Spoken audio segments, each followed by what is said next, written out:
But finally I get rescheduled. I get a meeting, and it's at the house. At Vince's house. At Vince's house, not in Connecticut, at the tower, but at Vince's house. So I'm on the road, and I was going to be in the Meadowlands working, and the next morning I was going to go to Connecticut after the Meadowlands. So I find this out. I'm already on the road. I'm already in my schedule for WCW.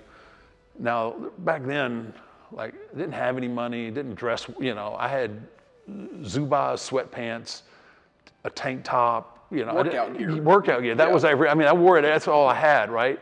So I find out while I'm on the road that I've got this meeting, so I've got to go buy clothes. So I go and buy some nice slacks, a nice shirt, some shoes. Now, when you say nice, I'm talking about Men's Warehouse stuff here, there you go. I'm talking about the good stuff, right? And which is not easy to do. At 6'8" and 315 pounds. There's not many suits on the rack. There's not. Yeah. So I was lucky to get pants and a nice dress shirt. So I worked the Meadowlands. Paul goes, "Hey, let's go to the city and celebrate at the China Club." And I'm like, Paul, I was like, I was staying at Paul's house. He said, no, that would be great. We'll go have a great time. You'll relax. You'll be good for tomorrow. Okay. So I've got it's the only thing I can't go down. The China Club's a Chinese restaurant, right? No. The China Club was the hottest club the China Club was the hottest club in New York City on a Monday night. I didn't know if it was just you get some orange chicken or something. No. This at the time was the spot to be on a Monday night in New York. All right. The rest of the week, it was nobody there. But on Monday nights, there was a line out the door to get in. So, only thing I have to wear are the clothes that I had just bought for my meeting. So we wrestle. Paul's like, hurry up. We got to go downtown. We're in the Meadowlands. We're going to go downtown. Paul had a little bitty, tiny sports car that was, I don't know, about a foot off the ground. I just showered, put my new clothes on. They're a little tight. As I bend down to sit down in Paul's car, I ripped the ass completely out of these slacks. I mean, just wide open. I went, Paul. He's like, come on. I'm like, Paul, I just ripped the ass out of my pants. He's like, don't worry about it. I'll get one of the girls at the China Club. I'll get one of them to sew it up for you. I'm like, Paul, my ass is hanging out. Off we go. We stop at some place to get a piece of pizza on the way to the China Club. Like, I'm so self-conscious, like I'm trying to hold my pants together and get this piece of pizza. So we finally get to the China Club. And when I tell you there's a line out the door and down the street, I mean, there's a line out the door, down the street. You can't even see the end of it. And he was like, and I'm like, Paul, come on, man. He goes, nah, we don't wait in this line. We don't wait. And we didn't wait in the line. But we go in, down the stairs, now you're into the China Club. And the China Club, I don't know, it's probably the size, maybe a little bigger than my gym here. It is shoulder to shoulder, wall to wall, ass to ass full. There is hardly any space in this place. And I'm trying to keep my hands on my butt, like, trying to cover up the fact that my pants are ripped all the way up to the top of my butt crack.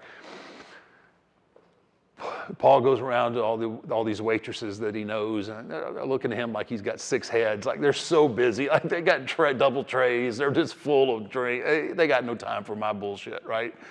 So eventually I find a seat in a booth, and I just sit there, right? And not only am I thinking, like, what am I going to do about these pants? I've got a meeting with Vince McMahon tomorrow. I've got so much debauchery going on within arm's reach around me. Guy sitting next to me. I'm not going to say his name, but he was a well-known fashion designer. So I'm sitting there, my hands are, and I'm thinking about everything.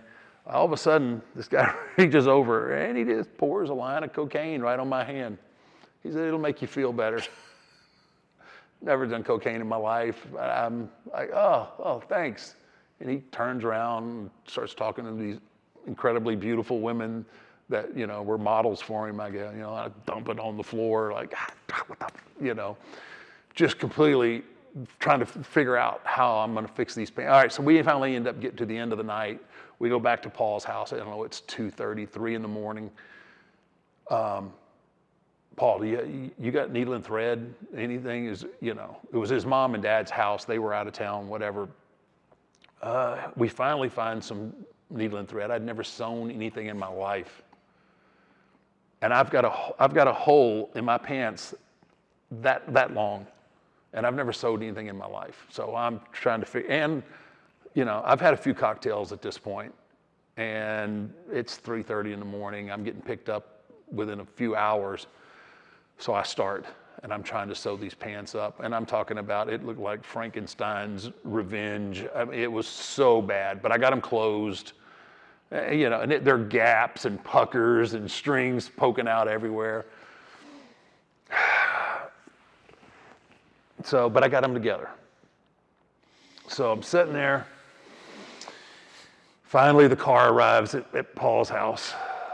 And he's like, good luck, good luck, good luck. And I'm like, yeah, thanks, man. I appreciate it.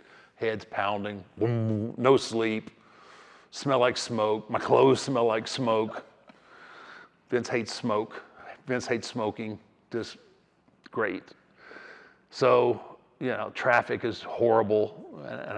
And it seemed like it took forever to get out to Greenwich and Connecticut. I'm just thinking, oh man, everything is negative. All my thought process is negative at this point. You haven't set yourself up for success. No, I have not in any way have I set myself up for success. Self-inflicted at this point. So I walk into the living room, and there sits, let's see, Bruce was there, Pat Patterson was there. Who else was there? There was somebody else there. Obviously, Vince, he came a few minutes later. Were the kids there? I remember Shane making a quick appearance. He pops in and he pops out. And so we all, we're sitting down. I sit down on this couch. There's a couch, and then there's a big chair, which is Vince's chair. Pat Patterson, they're over there. And I'm sitting, and there's this gigantic... There's a gigantic mural of Vince posed up on the wall. Just him? Just him. Okay. It was very well done. It was very well done. Okay. Impressive. It was just, I'd never been in such an opulent place in my life. I mean, it was house is massive. Massive. Yeah. I mean, this is not in my tax bracket. Yeah. Okay. So, we start talking. And, Bruce is putting me over, and I'm telling a little bit of my life story, and, yada, yada, yada. And it's going, the meeting's going, I feel like it's going pretty good, right? And, he asked me, he goes, do you have any other talents? Like, do you sing or you dance? And I said, only in the shower. And as soon as I said it, I was just like, oh, I shouldn't have said that. Because it was a time of outlandish gimmicks. Yeah. And now I'm thinking, oh no, I'm gonna be singing in the shower, guy, if I get hired. Because as soon as I Coming said to the ring with a shower. Yeah, exactly, right? Because as soon as I said, I sing in the shower, Vince went, really? And I was like, oh no, I have screwed up. And I was just trying to be funny and show that I had a personality. So this meeting goes on, it felt like it went on like 2 hours, and just everything, I'm spilling everything, how I come up and everything. Finally get to the end of the meeting. Well, we don't have anything for you now. I'm like, okay. He goes, maybe after WrestleMania, which was still months away, he said, maybe, we kind of move people in and out. Maybe we'll have something for you then.